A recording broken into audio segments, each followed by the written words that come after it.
is there in game number 3.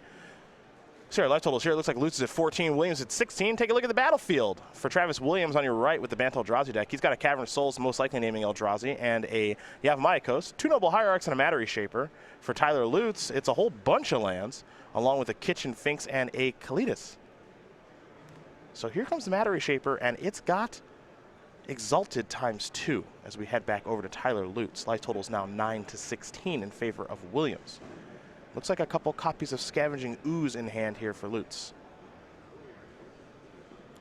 Here comes Kalitas, and that'll hit just fine. Life totals will shift a little bit here. Lutes up to 12, Williams down to 13. The follow-up is Scavenging Ooze number 1. We'll see if he wants to play the other one here or not. I believe that's the other card in his hand. It is. 2 Scavenging Oozes and simply a passing of the turn. To Travis Williams, we are going to go. And Eldrazi Displacer along with 2 copies of Drowner of Hope in hand right now for Williams. So he's got powerful cards, but he really needs another mana. And Lutes drawing very live as all of his removal when paired with Kalitas is a big, big swing. Oh, yeah.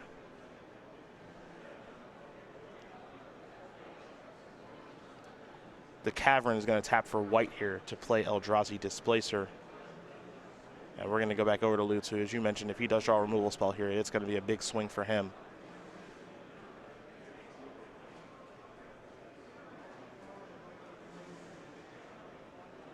Didn't get a great look at what he drew. You see in the graveyard here for Lutes, he's got a couple copies of Fulminator Mage, so Scavenging Ooze can eat those. Doesn't look like Travis Williams has many creatures in his graveyard.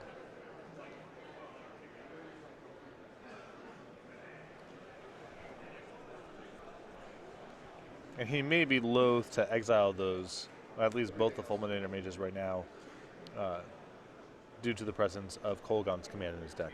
Well, here we come. Every creature coming in. Both Scavenging Oozes, Kitchen Finks, and Kalitas, Trader of Get.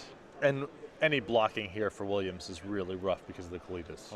Mattery Shaper, you won't get your trigger. And, chump blocking with a Noble Hierarch is problematic too, because then you're a mana away from casting the Drowners in your hand, which are probably your best hope of catching up here. We can't forget about Displacer either. You definitely want to leave that around, given its text box. Yeah. So it looks like Reshaper is going to jump in front of Scavenging Ooze. 3, 6. We'll see an activation here. It looks like we're going to see 2 activations of the Ooze that is being blocked to keep it around.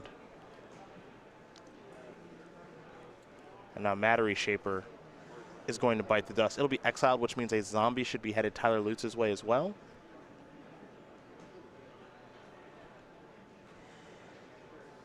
So that one's exiled. You see Travis Williams place it that way, and now a zombie will be on the way here for Tyler Lutes. And 8 damage came across.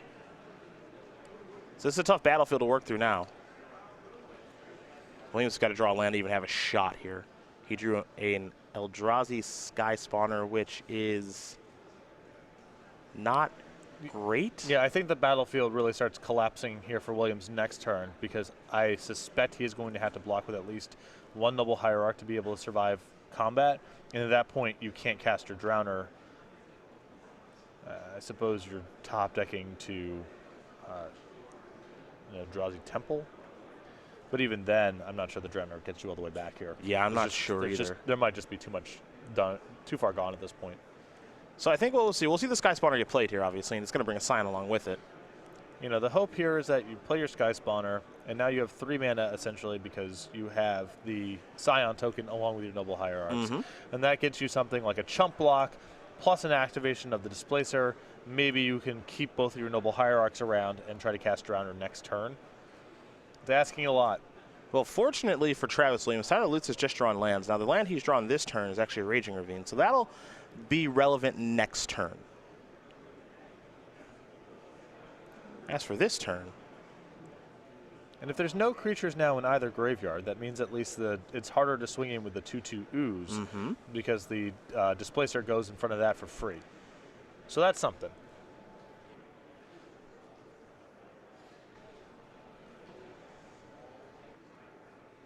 But you do want to keep the pressure on here if you're Lutes. And this might just be another turn of just everything attacks. Yeah, there might be an argument here for not attacking with the 2/2 ooze. If I'm in Lutes' spot, I'm definitely willing to attack with the 2/2 ooze if it means that Williams has to put one Noble Hierarch in front of something.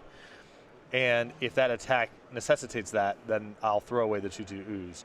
If it's just a freebie to put the ooze in front of, or to put the displacer in front, then I wouldn't do it. Oh, we're going to find out right now.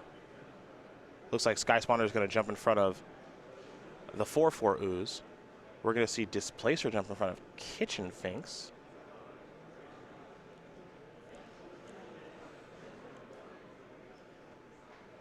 We might see a little bit of a switch here.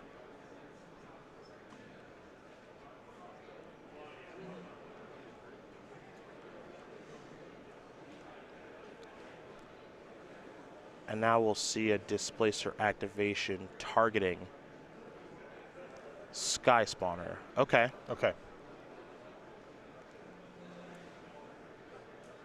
So this means that Williams is going to go down to 1.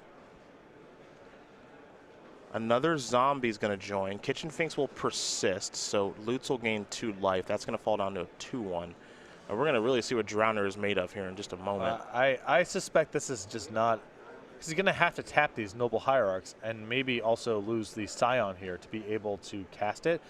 And at 1, I think Lutes' board might be too wide. Especially with Raging Ravine coming too. Yeah, it's one more threat card, and all these things are lethal. Draw a card. Hallowed Fountain, well, you're entering the battlefield tapped. So now, at this point, you're sacrificing the Scion and tapping 2 Noble Hierarchs. You're actually net neutral on blockers for the next turn. And then, I mean, there's too many threat cards. Nowhere to go. Tyler Lutes going to win this game and match here over Travis Williams. 2-1. Jund will take care of Bant Eldrazi. We started the day with 2 undefeated players. Now we've only got 1. It's your player on the left. It's Tyler Lutes. For you Jund fans out there, Jund, still pretty good, I guess. We have seen